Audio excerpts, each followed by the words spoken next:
Buenas tardes, respetables estudiantes. Nuevamente estamos en el curso de Derecho Procesal Penal 1, en la semana 5. Su servidor, el licenciado José Enrique Quintana García. El tema de hoy, medidas de coerción y sustitutivas. Continuamos. Espero que cada uno de ustedes tenga las leyes respectivas a su disposición, a efecto que podamos comprender de una mejor manera la clase. El objetivo de la clase, que el estudiante tenga el conocimiento, capacidad de distinguir y poner en práctica las medidas de coerción y sustitutivas que regula el Código Procesal Penal. De esta manera vamos a ver especialmente el capítulo 6 de la sección primera del Código Procesal Penal, que en el artículo 254 establece las formas como una persona puede apersonarse al proceso. Es así como vemos el epígrafe en el código que dice coerción personal del imputado. Es así como el imputado puede presentarse espontáneamente ante el órgano jurisdiccional al saber que en contra de su persona se sigue un juicio o proceso por el cual se trata de ventilar un hecho delictivo que le es atribuible. Y si la persona se entera y así lo desea, como lo regula el artículo 254, puede apersonarse el sindicado ante el Ministerio Público pidiendo ser escuchado. Lo puede hacer también, como ya lo manifesté, en forma espontánea, presentándose voluntariamente ante el Ministerio Público o bien ante el tribunal que lo requiera. Pero el artículo subsiguiente, que es el 255, también nos expone que si nosotros no nos presentamos espontáneamente o voluntariamente, también, si así lo estima conveniente, dependiendo de la trascendencia del hecho delictivo que se está investigando a través del Ministerio Público, y así lo estima esta entidad, que es el encargado de la persecución penal, pueda que lo cite. Y si es citado, pues es bueno presentarse para dilucidar su situación jurídica, porque si lo están citando, se debe a que el Ministerio Público no tiene indicios suficientes para poderlo ligar o presentar ante un juez ya como un sindicado. Por lo tanto, hay ciertas dudas que le pueden favorecer en el transcurso del proceso. Por eso es que es importantísimo que la persona que se encuentre o que sepa que en su contra se está diligenciando un juicio o bien una investigación en el Ministerio Público, puede comparecer voluntariamente o por situación a ventilar su situación.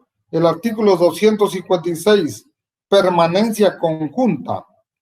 Cuando en el primer momento de la investigación de un hecho no fuere posible individualizar al autor o a los participantes o a los testigos y se deba proceder con urgencia para no perjudicar la averiguación de la verdad, se podrá disponer que los presentes no se alejen del lugar ni se comuniquen entre sí antes de informar, ni se modifique el estado de las cosas y de los lugares, disponiendo las medidas del caso, y si fuera necesario, también se ordenará la permanencia en el lugar de todos ellos.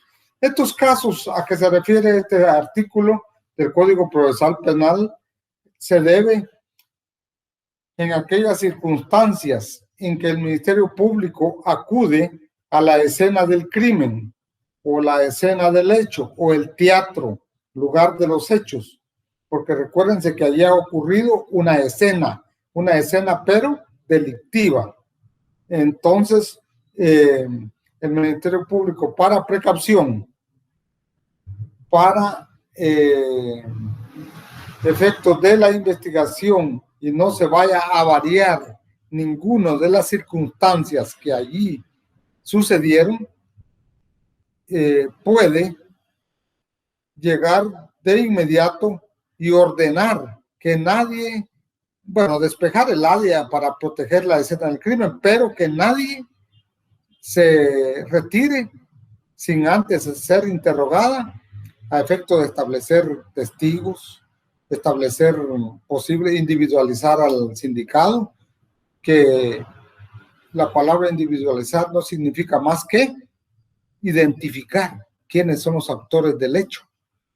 ¿Y cómo se va a lograr? A través de la entrevista, a través de la investigación de las personas que se encontraban en el hecho.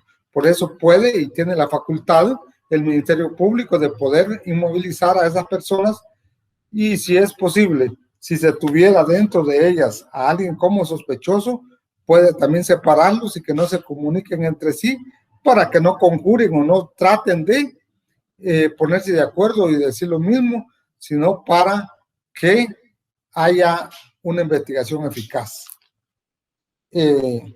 También en lo que corresponde a la aprehensión, que significa detención, captura o como ustedes lo quieran comprender, pero según la norma legal del artículo 257 del Código Procesal Penal, establece que la policía deberá aprehender a quien sorprenda en delito flagrante.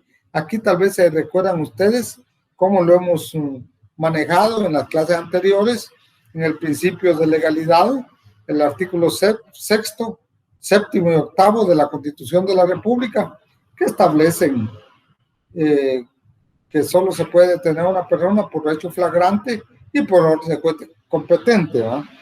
Y los derechos que tiene el detenido durante su detención como después. Se entiende que hay flagrancia cuando la persona es sorprendida en el momento mismo de cometer el delito. Yo creo que sobre esto ya hemos hablado, pero no está de más manifestar que la flagrancia consiste cuando decimos que lo hallaron con el objeto en la mano, ¿no?, que acaba de cometer el hecho delictivo, o que bien lo sorprendieron cometiendo el hecho delictivo, o que bien lo sorprendieron con el instrumento que sirvió para cometer el hecho. Ejemplo, alguien que haya dado muerte a una persona, ya sea con un arma de fuego o cualquier otra arma contundente o filosa con que haya cometido el hecho, o haya sido de otra índole, pero que aún al momento que la autoridad llega todavía le encuentra con el arma, o ya sea de cualquier índole, como digo, puede ser un machete corvo, puede ser un cuchillo, puede ser un arma de fuego, puede ser un arma contundente, un leño, puede ser una piedra, y todavía lo encuentran con el objeto con que provocó o ocasionó la muerte a esa persona. Todavía hay flagrancia, como también si al momento de concurrir la policía encargada de la prevención o del conocimiento del hecho, y en el momento sale o se trata de darse a la fuga a la persona responsable, se puede conseguir o presumir la flagrancia y perseguírsele porque aún después del hecho, él va dándose a la fuga. En momentos antes ha cometido un hecho delictivo. Entonces todavía se puede decir que se le detuvo en hecho flagrante. Además, como lo regula el artículo 257, dice instantes después de ejecutar un delito con huellas, instrumentos o efectos del delito que hagan pensar fundadamente que acaba de participar en la comisión del mismo. La explicación que yo les daba hace un momento. La policía iniciará la persecución inmediata del delincuente que haya sido sorprendido en flagrancia cuando no haya sido posible su aprehensión en el mismo lugar del hecho. Para que proceda la aprehensión en este caso, es necesario que exista continuidad entre la comisión del hecho y la persecución. O sea, que para que la flagrancia se dé, debe que ser un hecho continuo, que no tiene que ser que acaba de cometer el hecho delictivo, se acaba de dar la fuga, se le está dando persecución y hasta que se le logre aprehender. Pero si ya transcurrió un día, dos y después ahí no habría flagrancia, ahí habría que esperar la orden del juez competente para aprehender una persona, porque recuérdense que estamos en actualmente en el sistema acusatorio. Antes en el sistema inquisitivo, pues solo a petición de una persona y dijera él fue, tal vez hasta mentiras, ya la autoridad podía detener a la persona y ponerla a disposición de los honorables señores jueces. Pero en la actualidad, no. La persona que va a denunciar a otra de un hecho delictivo transcurrido determinado tiempo, que no hay flagrancia, la policía o las fuerzas de seguridad se limitarán a tomar nota y a poner del conocimiento del juez respectivo o del Ministerio Público el hecho para que se investigue y si hay indicios suficientes, pues se ordenará su aprehensión. También regula el artículo 257. En el mismo caso, cualquier persona está autorizada a practicar la aprehensión. En este caso, también tal vez se han dado cuenta ustedes que en la práctica sucede que más que todo hemos oído a nivel de medios de comunicación, fue detenido tal persona por los mismos vecinos. Claro, este mismo artículo 257 del Código Procesal Penal nos estipula que hay facultad de poder detener a otra persona que haya cometido un hecho delictivo y esté en flagrancia por particulares. Aunque esto es bien delicado porque las personas particulares que detengan a un delincuente deberá entregar inmediatamente al aprehendido juntamente con las cosas recogidas al Ministerio Público o a la policía o a la autoridad judicial más próxima. La obligación es que inmediatamente de que un particular detenga a un delincuente, tiene que entregarlo al Ministerio Público, entregarlo a la policía o bien al juzgado más próximo, inmediatamente, porque caso contrario podríamos caer en una detención ilegal, podríamos, si no demostramos que se trata de un delincuente, podríamos hasta caer en un secuestro, ¿verdad? Y las consecuencias penales para las personas particulares son graves. El Ministerio Público podrá solicitar la aprehensión del sindicado al juez o al tribunal cuando estime que concurren los requisitos de la ley y que resulta necesario su encarcelamiento, en cuyo caso lo pondrá a disposición del juez que controla la investigación. El juez podrá ordenar a cualquier medida sustitutiva de la privación de libertad o prescindir de ella en el cual liberará al sindicado. Hay que tomar en cuenta que en la investigación que realiza el Ministerio Público cuando una persona es denunciada o querellada, porque recuerden que la querella también es no solo en materia de los delitos de acción privada, sino también puede hacerse en materia penal en los delitos de acción pública. Y querella, pues, es distinta, lo vamos a ver en los actos introductorios, pues es distinta a la denuncia, a la previsión policial con el conocimiento de oficio, puesto que consiste en un memorial o escrito que se facciona por un profesional del derecho a petición de la parte agraviada y lo auxilia y se presenta ante el tribunal o bien ante el Ministerio Público, que va a sustituir a la denuncia como a la previsión policial. Pero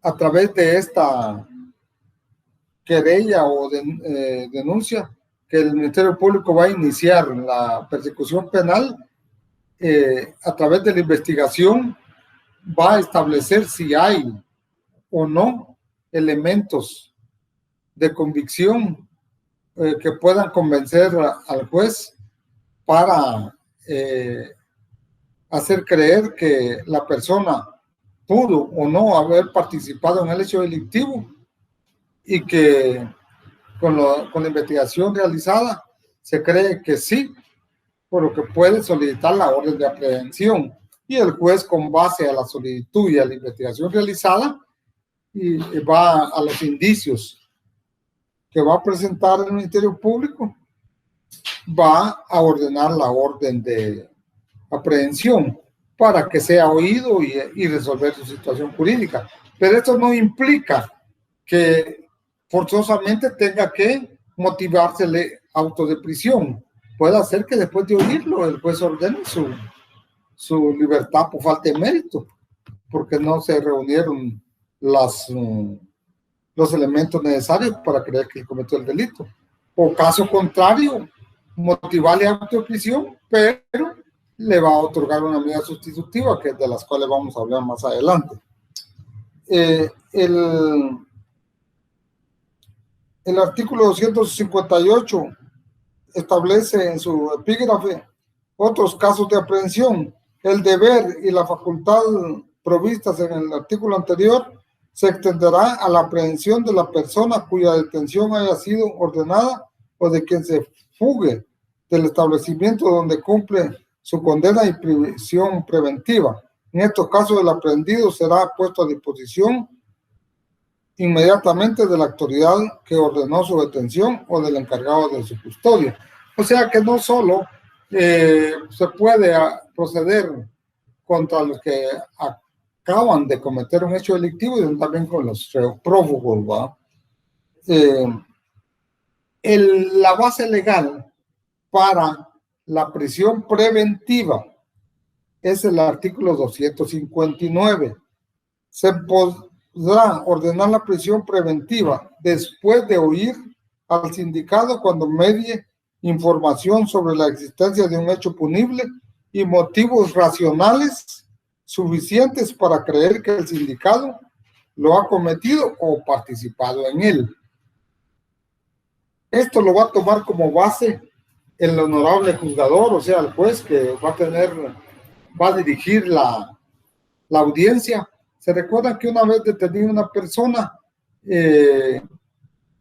según el artículo 7º de la Constitución de la República de Guatemala, no solo la policía tiene sexto, séptimo, octavo y noveno, no solo la policía tiene 6 horas para ponerlo a disposición del juez respectivo, sino también el tribunal tiene 24 horas para oírlo. Pero ¿cómo lo va a oír? A través de una audiencia oral. Esto yo ya les había indicado con anterioridad que está regulado en el artículo 81, que son las advertencias preliminares. O sea que el juez le hace ver sus derechos al detenido, en los cuales le va a solicitar sus datos personales, como también le va a hacer la advertencia que puede o no declarar. Se recuerda que el artículo 16 de la Constitución de la República de Guatemala establece que ninguna persona está obligada a declarar en contra de sí mismo ni en contra de sus parientes. El artículo 81 también establece advertencias preliminares. Al iniciar la audiencia oral, el juez aplicará al sindicado con palabras sencillas y claras el objeto y la forma en que se desarrollará el acto procesal. De la misma manera, le informará los derechos fundamentales que le asisten y le advertirá también que puede abstenerse de declarar y que tal decisión no podrá ser utilizada en su perjuicio. Asimismo, le pedirá que proporcione su nombre completo, edad, estado civil, profesión, oficio, nacionalidad, fecha y lugar de nacimiento, domicilio y lugar de residencia, y si fuera el caso, nombre del cónyuge e hijos y la persona con quienes vive, de los cuales depende o estén bajo su guarda. En las declaraciones que presta el sindicato durante el procedimiento preparatorio, el juez deberá instruirle acerca de que puede exigir la presencia de su defensor y consultar con él la actitud a asumir antes de comenzar la declaración sobre el hecho. O sea que a pesar de que el señor juez le hace saber todos los derechos que tiene conforme a la Constitución de la República de Guatemala al detenido, también le va a hacer ver que tiene el derecho de proveerse de un abogado defensor de su confianza para que le lleve la defensa técnica, o bien, si no lo hace, tampoco se le va a perjudicar en su defensa, puesto que el juez, apoyado por la Defensoría Pública, le pondrá un defensor de oficio. Luego, el artículo 82 que establece el desarrollo de la audiencia. ¿Por qué saco a relación esta situación? Porque establece el artículo 259 que la prisión preventiva se va a dar después de ¿qué? ¿Después de qué? A ver si se recuerdan ustedes. Después de haber sido oído el sindicado, ¿verdad? Entonces, después de que haya ocurrido lo regulado en el artículo 81 y 82 del Código Procesal Penal, el juez va a establecer o va a determinar su situación jurídica. ¿Qué puede ocurrir en la primera declaración? Que le otorgue la falta de mérito o que le motive auto de prisión. Por supuesto que todo esto, se recuerda que el ente que persigue, el que tiene a su cargo la persecución penal, el Ministerio Público, él es el que le va a intimar los hechos, es el que va a pedir al juez y el juez es el que va a resolver, pero a petición del Ministerio Público. Por cierto que recuérdense que aquí también interviene el abogado defensor, quien podrá hacer sus peticiones pertinentes y la pondrá a consideración del juez. Por lo regular, en la práctica, les quiero contar, informar de que el Ministerio Público, como ente encargado de la persecución penal, casi siempre, en todas las declaraciones, pide a que lo liguen al proceso, que le motiven auto de prisión. Rara vez pide la falta de mérito, pero es trabajo del abogado defensor en ese momento justificar y pedir la falta de mérito. Pero si continuamos lo que regula en el segundo párrafo o párrafo último del artículo 259, dice: la libertad no debe restringirse, sino en los límites absolutamente indispensables para asegurar la presencia del imputado en el proceso. Esto es bien, por lo regular, como que fuera la excepción es la prisión, la autoprisión preventiva, pero como que fuera lo contrario, porque en la práctica casi la mayoría los dejan en prisión preventiva. ¿Qué pasa aquí?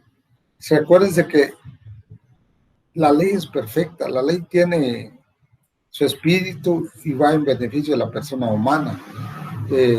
Los principios procesales y constitucionales protegen a la persona humana, pero lamentablemente, si la ley es perfecta, los que la administran son humanos, y el humano, ¿qué sucede? No es perfecto. Por lo tanto, a veces, dependiendo del delito que se esté juzgando, tiene que ver mucho la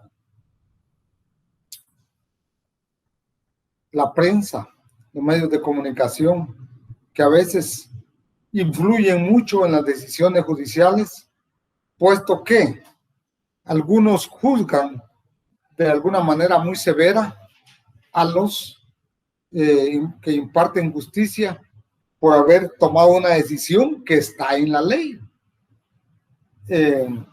A veces hasta nosotros como estudiantes de derecho juzgamos. ¿Cómo es posible que a fulano que hizo esto y esto se le haya decretado una falta de mérito? ¿Cómo es posible que a fulano que hizo esto y esto se le haya decretado prisión preventiva o, en su defecto, una medida sustitutiva y quedó libre? Pero aquí solo las partes que conocen exactamente el proceso podrán dar fe qué es lo que está sucediendo en el proceso. Por lo tanto, nosotros no podemos juzgar a priori un caso si no lo conocemos exactamente. Es necesario que conozcamos el proceso para dar opiniones al respecto. Pero en la práctica, se dan cuenta ustedes que los medios de comunicación juzgan bastante, incluso a veces caemos nosotros mismos en esa práctica. El 260 del Código Procesal Penal establece cómo debe de fundarse, cómo debe de la forma y el contenido de la decisión de una prisión preventiva, todo lo que debe que contener lo decidido por el juez, porque no es de solo dejar en prisión preventiva a una persona, aunque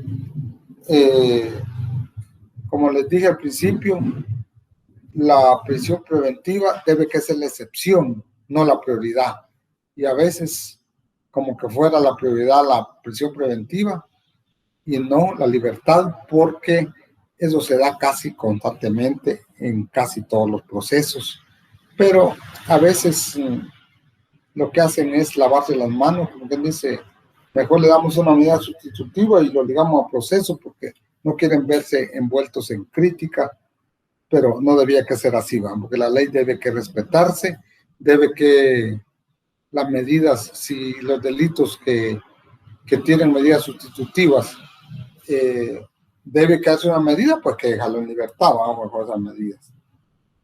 También tenemos el 261, casos de excepción.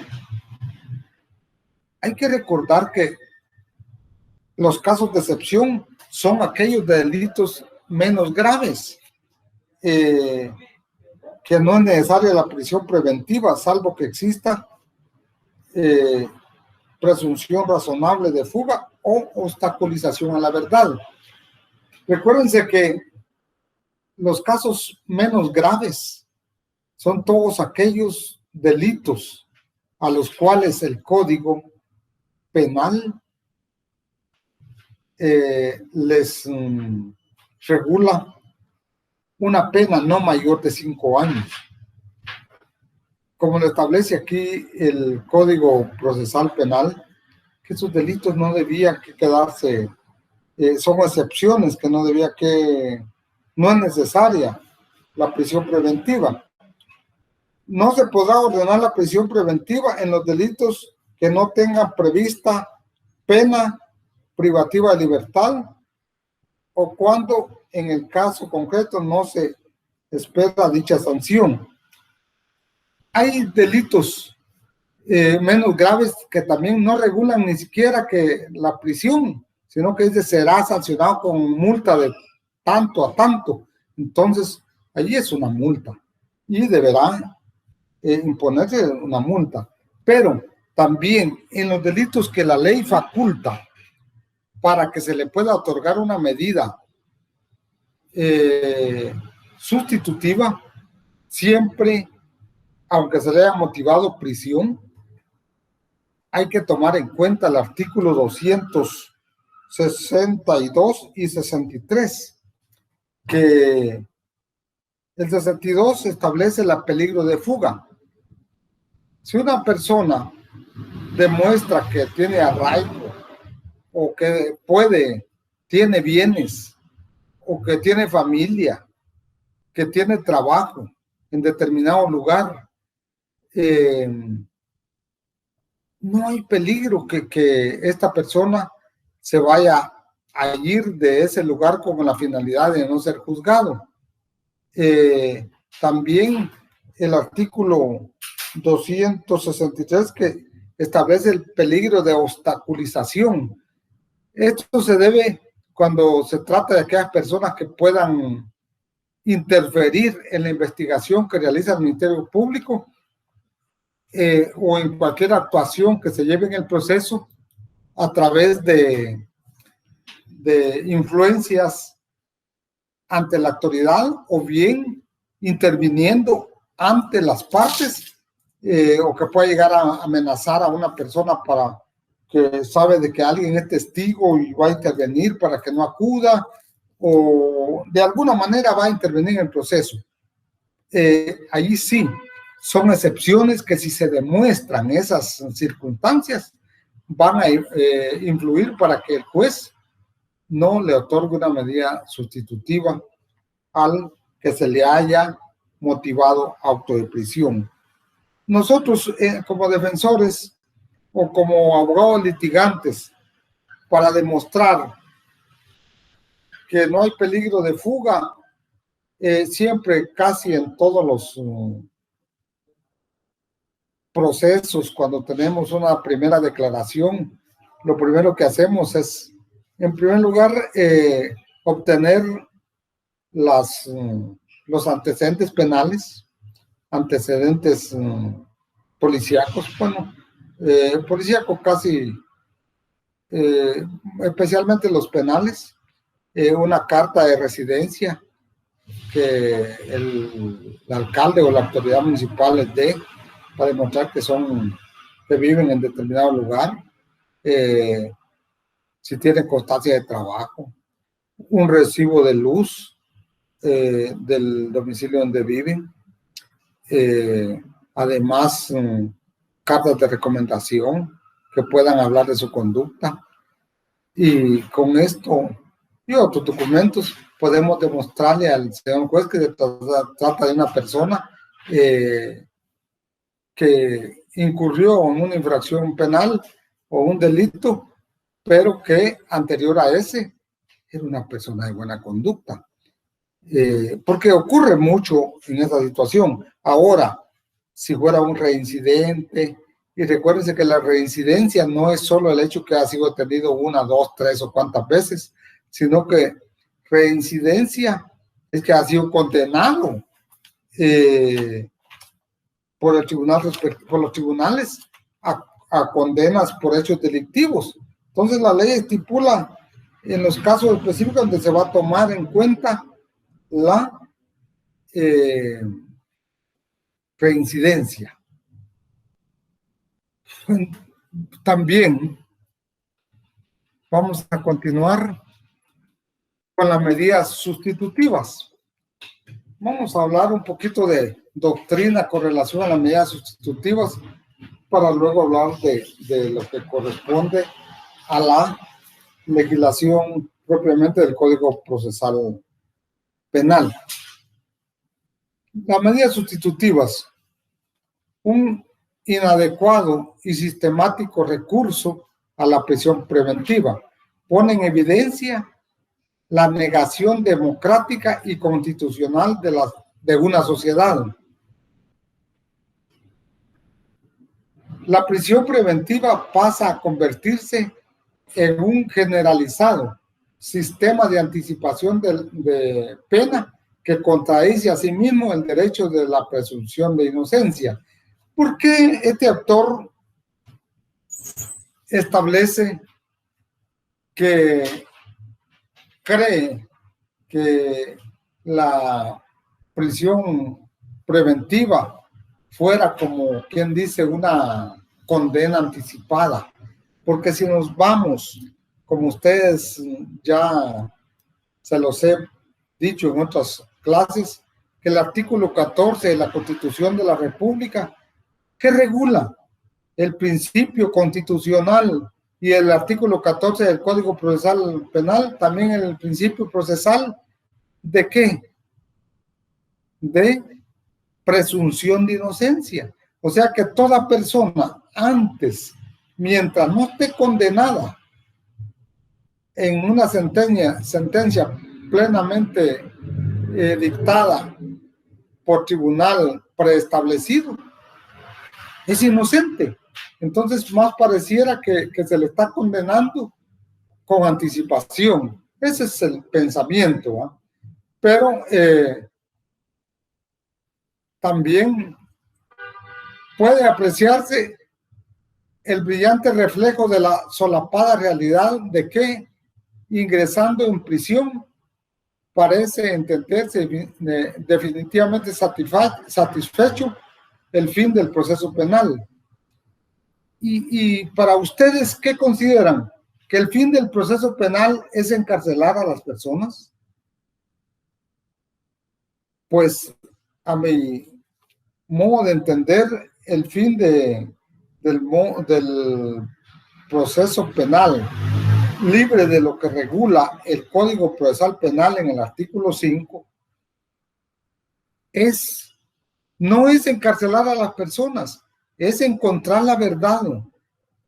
Y si una persona es inocente, que continúe de ese derecho de libertad. Ahora, si es culpable, pues que se le condene y que pague con cárcel su delito. Y si hay que resarcir daños causados, que lo haga. La reparación digna que establece nuestro Código Procesal Penal. Ahora, el Código Procesal Penal trata de poner término a esta grave patología democrática. O sea, lo que hemos hablado, de que sea como que fuera la prisión, la satisfacción del proceso penal. Entonces, el Código Procesal Penal trata de poner fin a esta grave patología democrática, reconduciendo la prisión preventiva a aquellos supuestos en que sea proporcionada y necesaria y responda a la legítima necesidad de conjurar un riesgo de fuga o un intencional perjuicio a la investigación. ¿Qué quiere decir?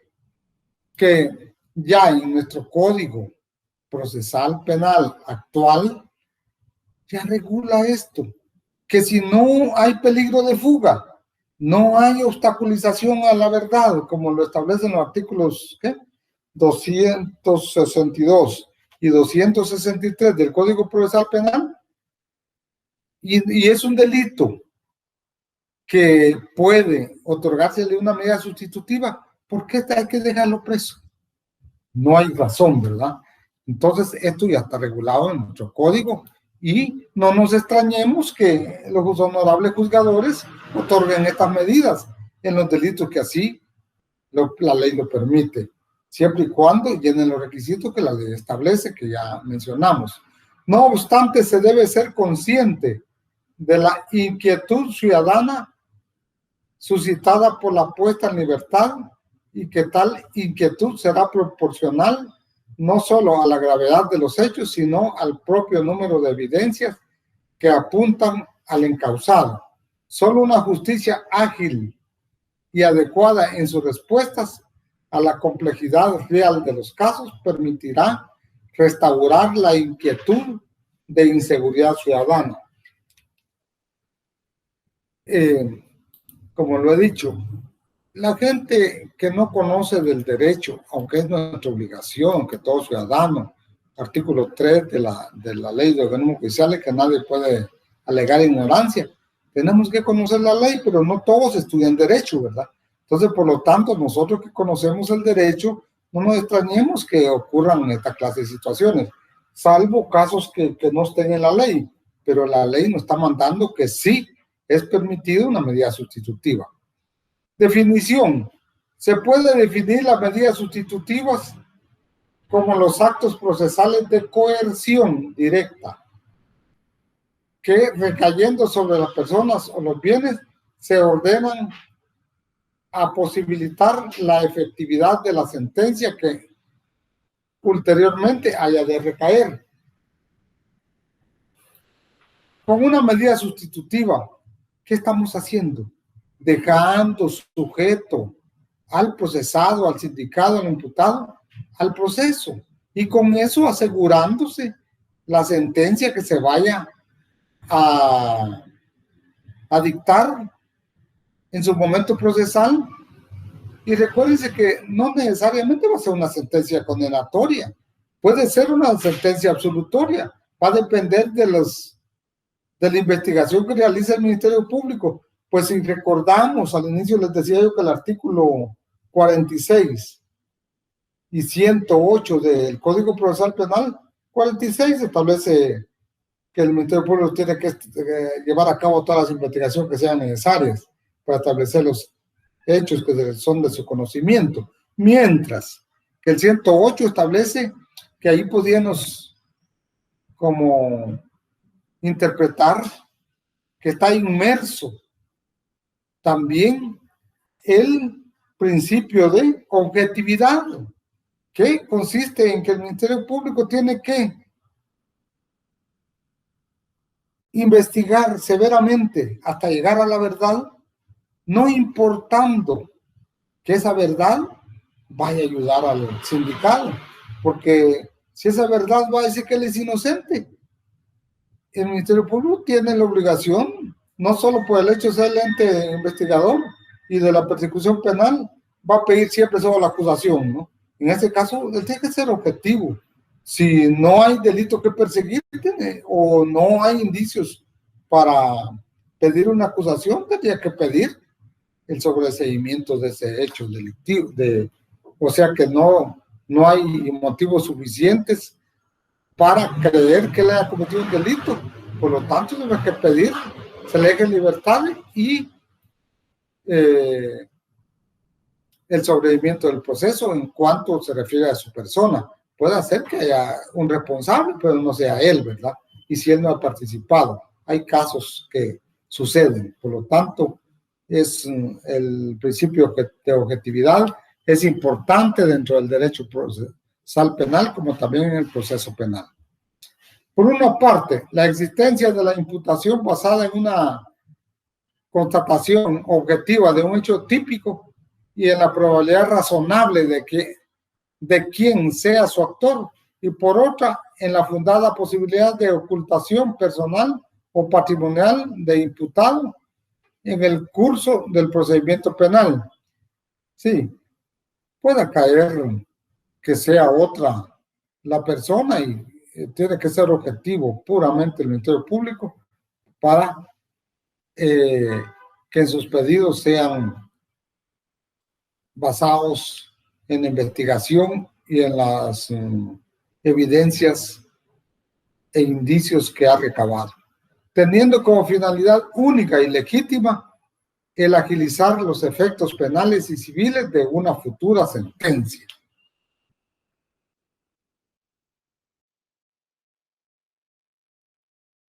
Una futura sentencia, teniendo como finalidad única y legítima el agilizar los efectos penales, ¿no?, de una futura sentencia condenatoria, utilizándolas en sustitución de la prisión preventiva.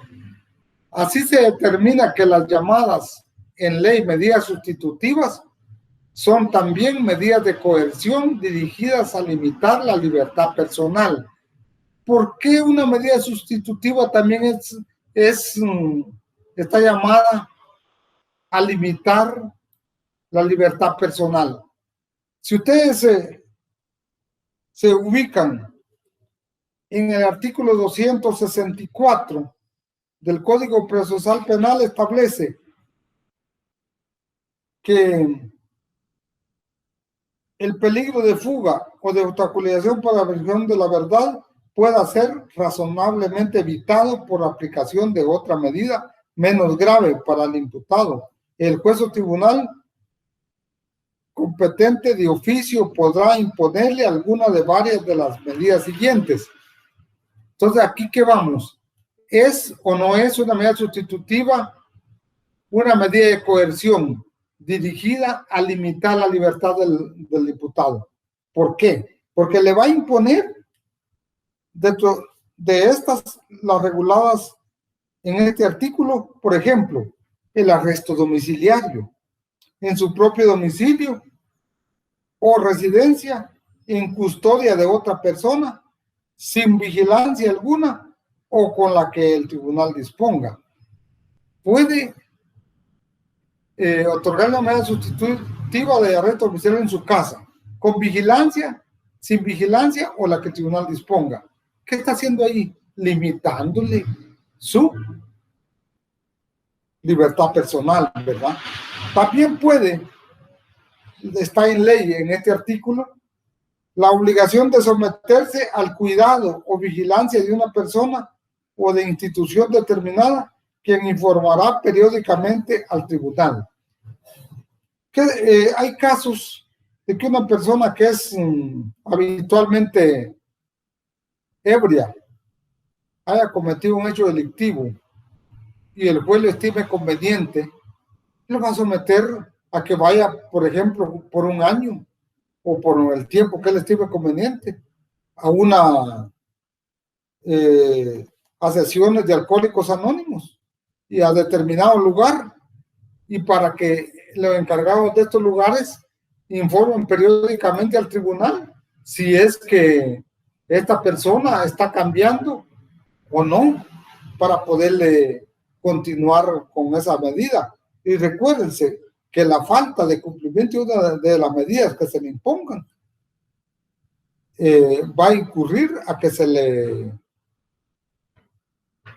esta medida sea revocada y que regrese a prisión. Entonces será una medida de coerción dirigida a limitar la libertad personal del sindicado. Son las preguntas que les hago. La prohibición de salir sin autorización del país, de la localidad en la cual reside o del ámbito territorial que fije el tribunal. Le está limitando que no puede salir del país. Puede limitarle que no salga de la población. Estas son medidas de coerción que limitan la libertad del sindicado. La prohibición de concurrir a determinadas reuniones o de visitar ciertos lugares. ¿Sí? Puede evitarle que visite determinadas familias, que no pueda concurrir a determinados lugares. La prohibición de comunicarse con personas determinadas, siempre que no se afecte el derecho de defensa. Sí, con el defensor no podría dejar de comunicarse, pero si le prohíbe que se comunique con la parte agraviada, tiene que cumplirlo. Así sucesivamente, este artículo tiene bastantes disposiciones. También me voy a mencionar otro de lo más importante de este artículo, donde dice que no a quienes este artículo dice: no podrá conceder ninguna de las medidas sustitutivas enumeradas anteriormente en los procesos instruidos contra reincidentes o delincuentes habituales. Les explicaba en qué consiste los reincidentes. No es solo el hecho que ha estado detenido. Si no fue condenado, no es reincidente porque no le van a aparecer antecedentes penales. Le van a aparecer antecedentes policíacos, pero recuérdense de que no quiero hablar de las instituciones, pero a veces la policía a veces se excede en una detención y por cualquier cosa pone a disposición a una persona, y si esa situación no es probada y le dan una falta de mérito o sobreseen el caso, no hay antecedente. Incluso esos antecedentes se pueden, tanto de policía como de antecedentes penales, se pueden rehabilitar. Eso está tipificado en la ley. Por lo tanto, si no hay reincidencia probada, sí se puede otorgar la medida sustitutiva, pero en los delitos de homicidio doloso, asesinato, parricidio, violación agravada, violación calificada, violación de menor de 12 años, plagio o secuestro en todas sus formas, sabotaje, robo agravado, al reincidente de los delitos de portación de arma de fuego. Se recuerdan que a la portación de arma de fuego hay medida sustitutiva, pero si ya fue condenado por otro caso igual, no hay, está prohibido. Tenencia de portación de arma de fuego con número de registro alterado, borrado o no legalmente marcado por el DGCAN, también no hay medida sustitutiva. También quedan excluidos de medida sustitutiva los delitos comprendidos en el capítulo 7 del decreto 4892. ¿Cuál es este decreto del Congreso de la República? Es la ley contra la narcoactividad. Ahí no hay medida sustitutiva. Las medidas sustitutivas acordadas deberán guardar relación con la gravedad del delito imputado. En caso de los delitos contra el patrimonio, la aplicación del mismo, del inciso séptimo de este artículo, deberá guardar una relación proporcional con el daño causado. O sea, que de conformidad al daño causado, así va a ser cuando el juez también establezca que en el numeral séptimo del artículo 264 establece que además de las medidas o restricciones que se le pueden imponer al sindicado en su libertad, que les mencioné, también a cambio de eso, o también además de las ya mencionadas, le puede imponer la prestación de una caución económica por el propio imputado o por otra persona mediante depósito de dinero, valores, con constitución de prenda o hipoteca, embargo, entrega de bienes o fianza de una o más personas idóneas. O sea que si el juez lo considera conveniente, le puede poner una medida económica, una caución económica, que puede ser un depósito de determinada cantidad de dinero que va a depositar en la tesorería del organismo judicial mientras se ventila el proceso. Y esa cantidad tiene que ser acorde a la gravedad del delito. Hay delitos que son menos graves, pues le pondrá una caución económica escasa o poca. Y hay casos que el juez considera, siempre y cuando su defensor haga ver que el sindicado es persona de escasos recursos o bien tiene su empleo, pero depende de él, su familia, su mamá, sus hijos, su esposa, y que no tiene dinero para pagar, y así lo estima conveniente el señor juez, puede hacer que no le imponga ninguna caución económica, pero la ley así se lo permite. Continuamos. En vista de las medidas constitutivas son también límites a la libertad personal, ¿verdad? Se exige que para justificar su uso se presenten todos los presupuestos y se llenen todos los requisitos que la ley describe para que las medidas de coerción puedan ser utilizadas. La posibilidad concreta de la participación del imputado en el hecho objeto del proceso y la fundamentación del uso de estas evitará la fuga del imputado o de que éste afecte el buen desarrollo de la investigación. Esto es en caso de que se compruebe que el imputado sí hay peligro de fuga, y podría haber peligro de fuga en una persona que no sea residente del lugar, desconocida, y que no pueda demostrar su arraigo, y el juez lo estima conveniente debido a la gravedad del delito. Porque si es un delito menos grave, siempre se le otorga medida sustitutiva.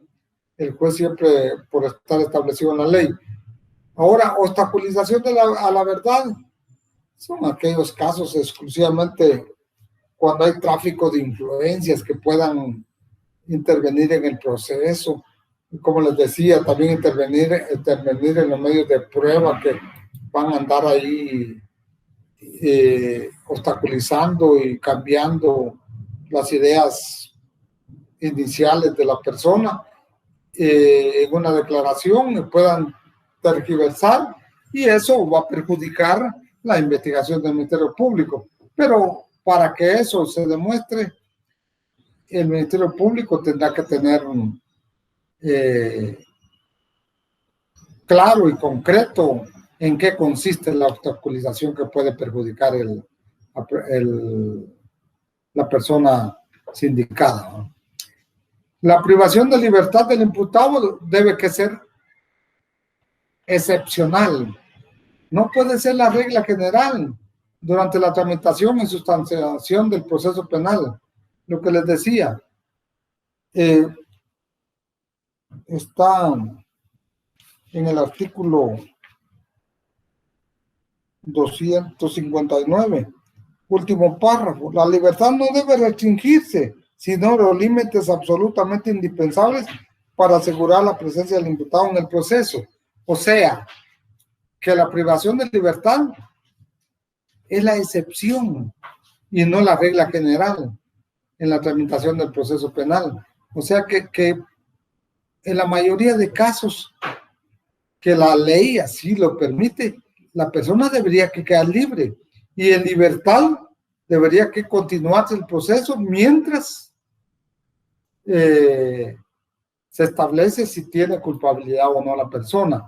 Pero tal parece en la práctica sucede lo contrario. La regla general es la prisión y la excepción es la libertad, pero la ley no la estipula así.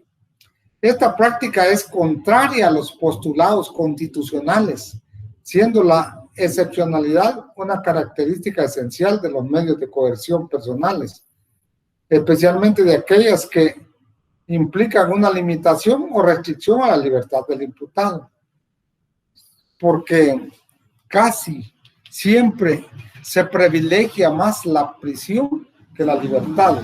Y recuérdense que nuestra Constitución garantiza la libertad de la persona. Eso lo encontramos, ¿dónde? A ver si ustedes me ayudan. En el artículo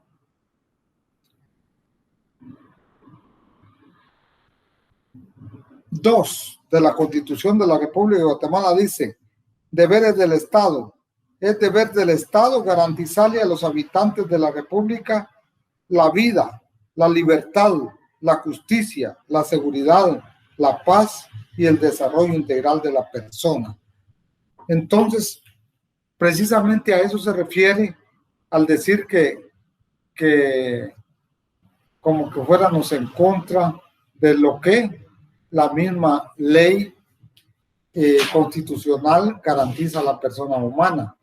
Pero es necesario que todos estemos bien conscientes que yo aquí, mi misión es darles a conocer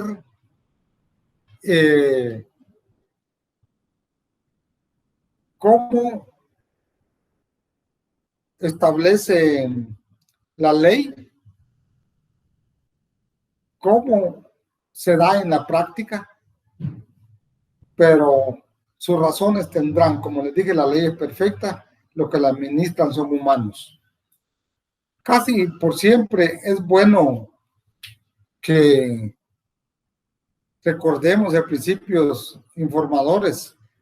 La regulación de las medidas de coerción están inspiradas en los principios de legalidad. Si no hay legalidad,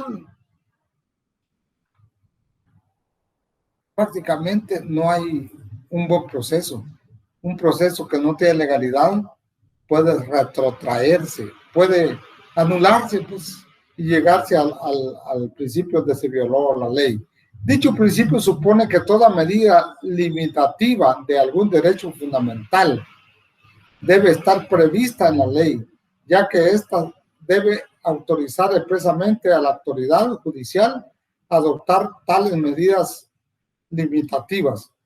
Los textos internacionales de derechos humanos exigen que cualquier limitación del derecho a la libertad solo sea admisible en aquellos casos expresamente previstos y con arreglo al procedimiento establecido en la ley. El principio de legalidad conlleva la prohibición de toda privación de libertad arbitraria que tenga lugar fuera de los supuestos y sin las finalidades finalidades previstas en la norma o sin la observancia del procedimiento previsto en la ley o con vulneración de las garantías constitucionales legales. Ya les leía pues el derecho a la libertad, la jurisdicción que tiene cada quien, la proporcionalidad, que son principios, la motivación de las resoluciones de los jueces, que deben que estar plenamente establecidas para que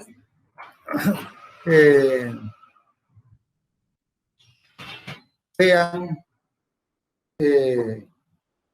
legalmente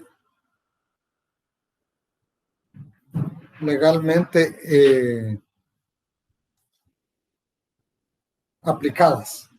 Vamos a hablar un poquito de las medidas de coerción personal. Deben basarse en el Estatuto de Libertad, el cual dispone que toda persona tiene derecho a la libertad y seguridad personales y que las medidas de coerción restrictivas de libertad personal o de otros derechos tienen carácter excepcional. Su aplicación debe ser proporcional al peligro que se trata de resguardar, por lo que la libertad del imputado debe ser la regla general. Ya lo veníamos platicando y es la realidad que debe que ser la regla general, la libertad, no la privación de libertad. En el proceso penal guatemalteco, pues toda medida restrictiva de la libertad personal debe tener un carácter excepcional y las demás respetar el principio de proporcionalidad. ¿Qué va a hacer con respecto a la proporcionalidad? Es que hay que tomar en cuenta el impacto o la gravedad del delito cometido. El respeto al derecho a la libertad inspira toda la regulación de las medidas de coerción personales.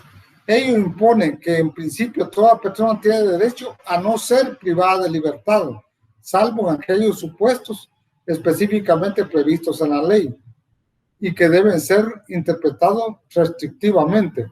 Toda duda deberá interpretarse siempre. La duda, ante la duda de un hecho delictivo, se interpreta a favor de quién, a favor de la libertad, a favor del imputado, ¿verdad? Eso lo regula la ley, específicamente nuestra Constitución de la República, que ante la duda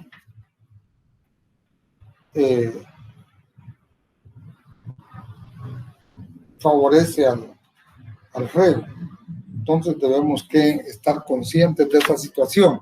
Ahora vamos a hablar un poquito de las medidas de coerción reales. A diferencia de las medidas personales que tienen como finalidad garantizar la presencia del imputado en el juicio. ¿Qué tiene como finalidad la detención o tener en prisión a una persona? Tenerlo ahí presente en el proceso, ¿no? Pero a diferencia de esto, las medidas cautelares reales o patrimoniales tratan de asegurar las eventuales responsabilidades pecuniarias. Sí, en el proceso se ordena el embargo o medidas cautelares patrimoniales o de bienes del imputado. ¿Eso es con qué finalidad? De garantizar las responsabilidades o la reparación digna, ya en lo que respecta en la sentencia respectiva, porque hay que recordar de que eso va a ayudar a que pueda responder el sindicato con los daños causados, a reparar los daños causados. Nuestra legislación la regula como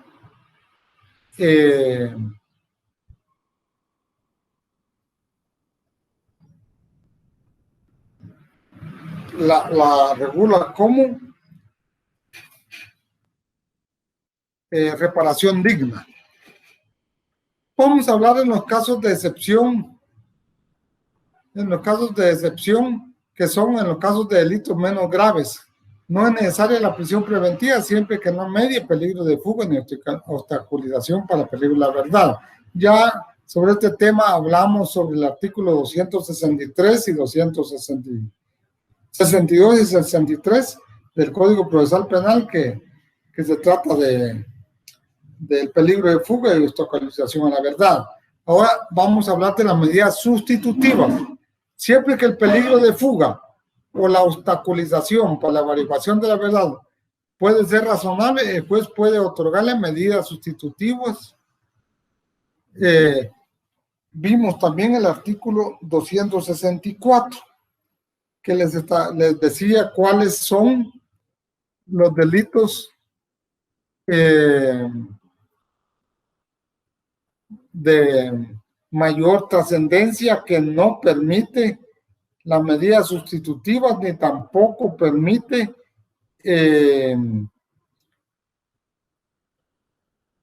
otorgarles cualquier medida que tienda a la libertad siempre y cuando hayan o medien evidencias que puedan permitir que esta persona participó o cometió el delito.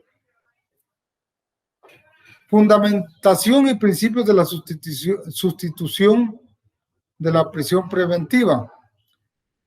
El juez debidamente va a fundamentar toda resolución que emita con respecto a la prisión preventiva, como también todo aquello que corresponda a una medida sustitutiva. Como consecuencia, es necesario que recordemos los artículos 264 del Código Procesal Penal, como también el artículo 264 bis. Y obtenidas no gozan de medidas sustitutivas, ya hablamos en esta diapositiva, de lo que respecta a esta diapositiva, quienes no gozan medidas sustitutivas. Hablábamos de los delitos que no gozan, como también del Código contra la Ley contra la narcoactividad, que es el decreto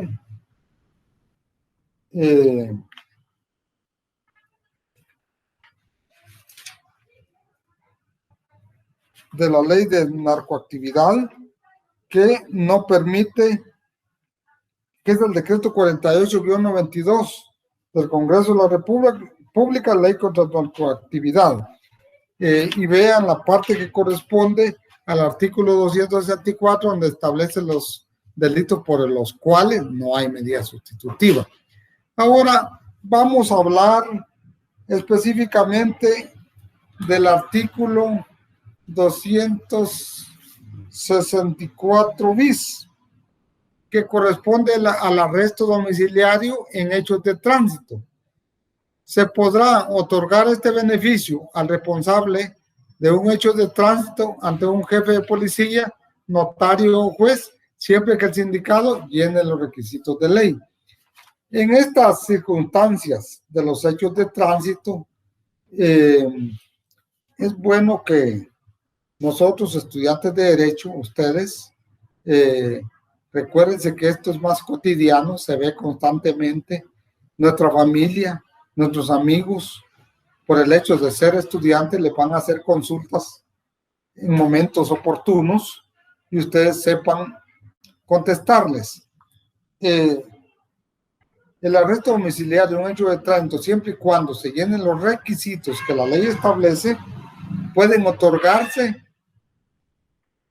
No es necesario que la persona vaya a prisión si la misma ley, el artículo 264 bis, está estableciendo, está regulando, está ordenando que basta con levantar un acta de arresto domiciliario, ya sea por el mismo jefe de policía de la estación o subestación o delegación que conoce del caso, siempre y cuando se llenen los requisitos, ¿verdad? O bien que llama a un notario y facciona el acta de arresto domiciliario y se le entrega a la policía. O bien, al momento de llegar ante el juez, presenta el acta de arresto domiciliario y la persona tiene que quedar libre. En la práctica ocurren varias circunstancias. Por lo regular, no sé por qué razón, en la policía, al menos aquí no he visto que otorgue un arresto domiciliario, pero el notario, sí, lo llaman, facciona el acta, en el cual debe que mediar los requisitos, creo que más adelante está, pero no gozan, sí. Los requisitos son que la persona conduzca con su licencia vigente, que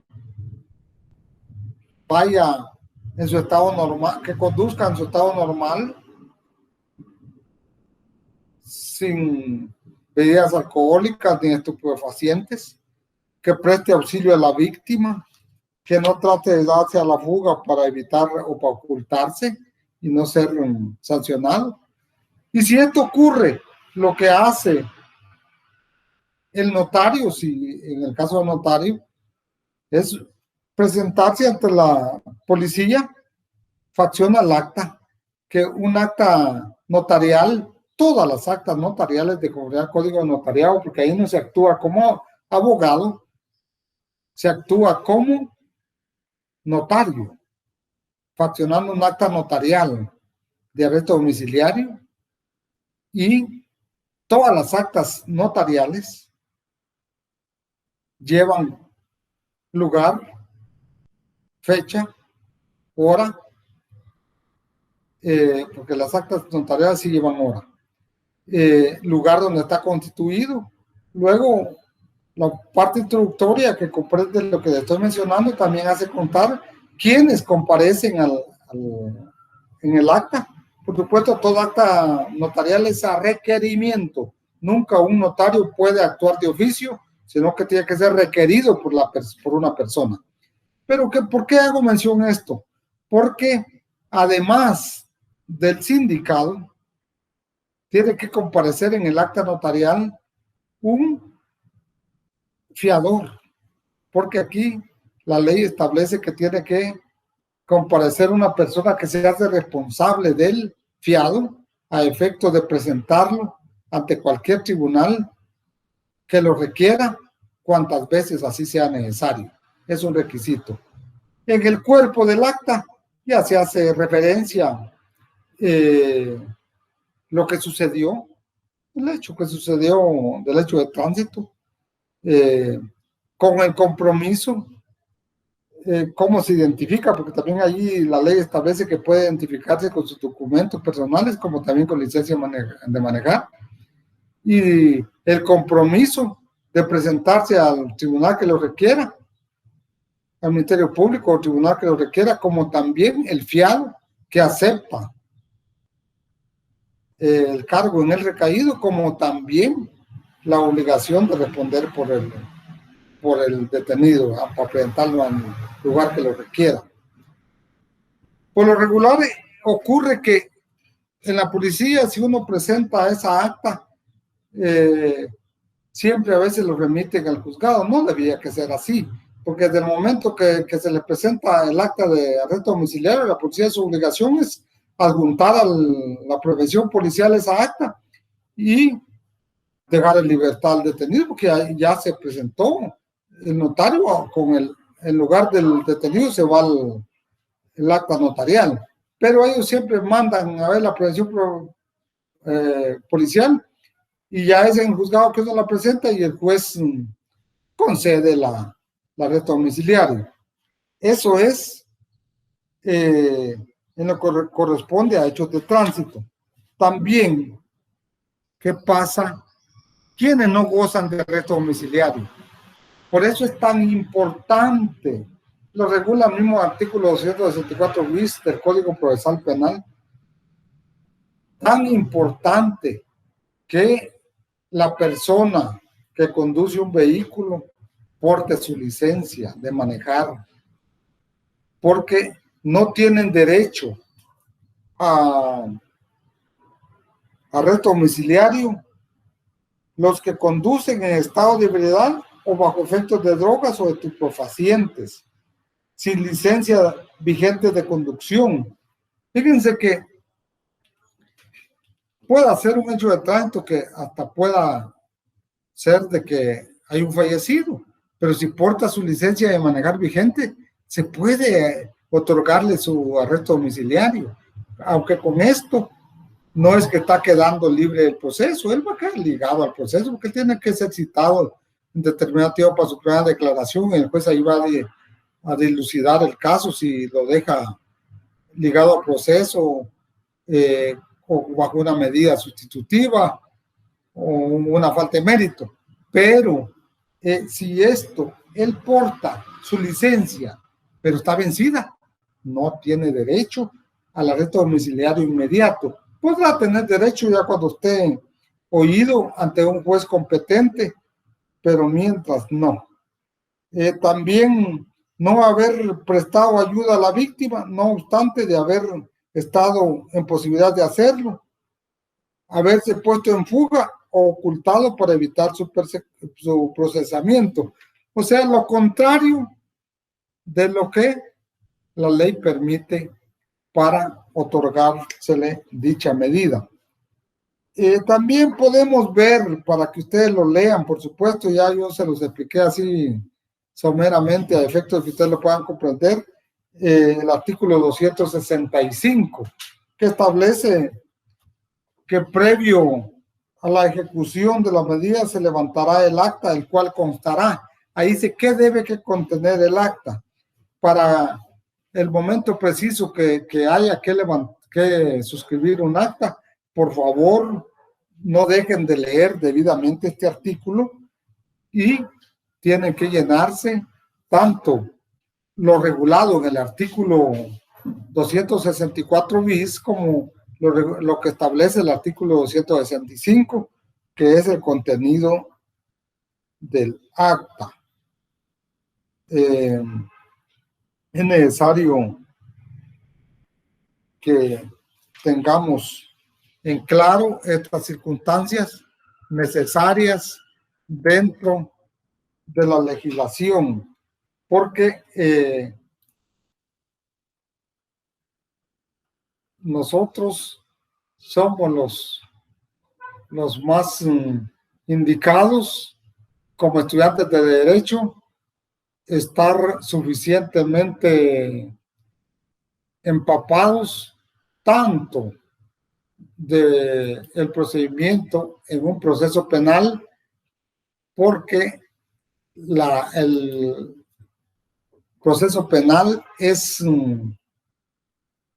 se da no solo en una figura delictiva, porque es el juicio en todos, el juicio tipo, pues, en todos los delitos que ocurren.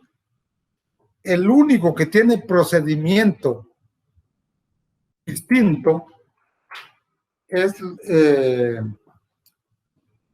el proceso que se desarrolla en los delitos menos graves, que los llevan a cabo los jueces menores o jueces de paz, porque ese tiene su procedimiento específico. Son más cortos, llevan menos procedimiento, pero los juicios que se dan en los delitos comunes, que se desarrollan tanto en los jueces, en los juzgados unipersonales, pluripersonales y jueces y juzgados colegiados, es el mismo. Al hablar de que se trata de un juzgado unipersonal, son los juzgados que tienen un solo juez.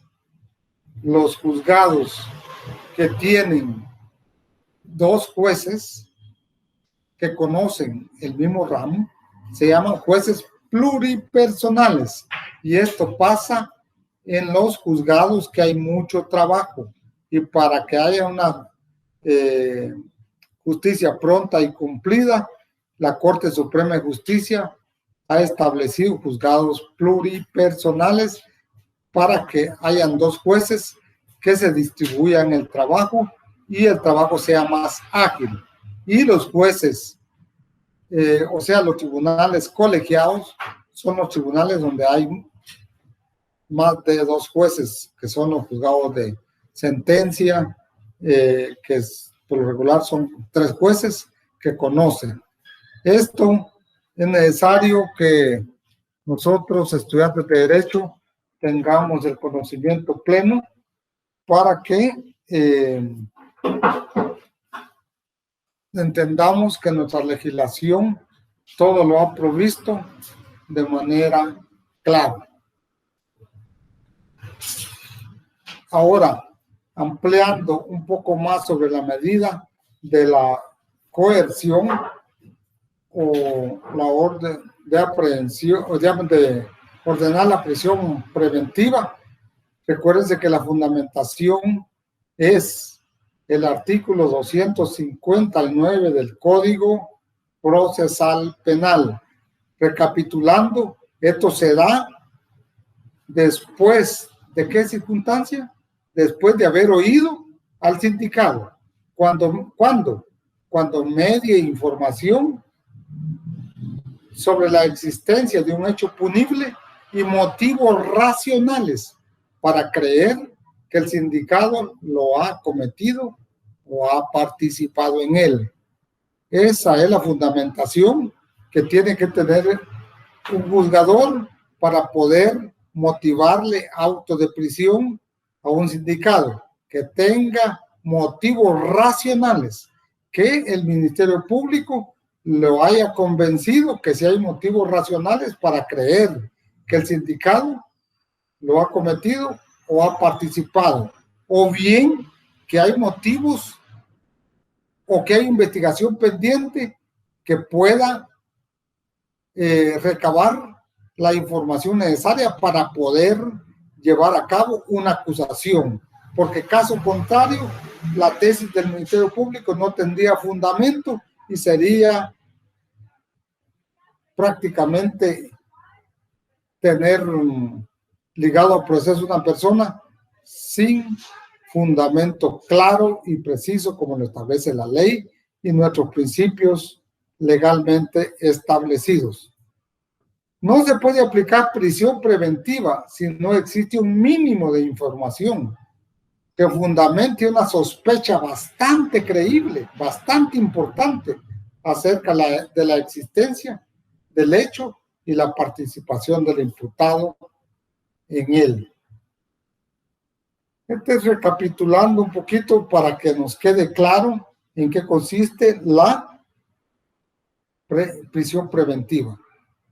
Este es un límite sustancial y absoluto. Si no existe siquiera una sospecha racional, porque recuerden que por sospecha tampoco no puede una persona estar detenida, pero tiene que ser una sospecha racional que permita poder investigar y llegar a la verdad y probarle, porque sabemos que hay testigos, sabemos que hay cámaras que lo vieron, sabemos que hay, pero que por el momento no lo podemos demostrar, pero sabemos que hay. Entonces ya eso es una sospecha racional. Hay suficiente razón fundada para pensar que esa persona sí es autora o cómplice de un hecho punible. De ninguna manera es admisible la prisión preventiva, ya que su aplicación va en deprimento de la propia admisión de la justicia, ¿verdad? Según lo regulado en el artículo 259 del Código Procesal Penal, son dos los requisitos que deben existir para decretar prisión preventiva y que dicha medida sea coherente con los fines del proceso. Existencia de información de un hecho punible, análisis de los hechos, que es una. Motivos racionales suficientes, que es la 2. Es lo que estábamos ya platicando y espero les haya quedado un poquito más claro. Yo trato de exponerles de la mejor manera a fin de que ustedes hayan comprendido. Es así como ahora hablamos de la diapositiva que tenemos a la vista, que es la legislación aplicable. Aquí recalco, por favor, todos ustedes tengan a la mano su Constitución de la República, su Código Procesal Penal, Código Penal, tratados y convenios internacionales aceptados y ratificados por Guatemala, su ley del Ministerio Público, ley del organismo judicial, y vayan resaltando los artículos que les mencioné, les van a servir tanto en su estudio como en la vida profesional. Ya recuerden, están a media carrera, y espero en Dios de que pronto sean colegas, y si el derecho es tan amplio, si les gusta lo penal, pues penal, y si no, nos vamos a lo civil o a otra rama. Bueno, para concluir, tengo las 5 preguntas que ustedes de la semana 5, que consisten en las siguientes. Pregunta 1, ¿en qué consiste una medida de coerción? Pregunta 2, en los delitos menos graves, para gozar de una medida sustitutiva, ¿es necesario que no medie? Ahí tomen en cuenta. Pregunta 3, mencione por lo menos 3 delitos de los cuales no gozan de medida sustitutiva. 4, ¿ante qué autoridad se puede otorgar arresto domiciliario al responsable de un hecho de tránsito? Y pregunta 5, escriba por qué razones el responsable de un hecho de tránsito no tiene derecho de gozar medidas sustitutivas. De esta manera, estimados estudiantes, termino mi clase. Les doy las gracias por su atención y hasta la próxima.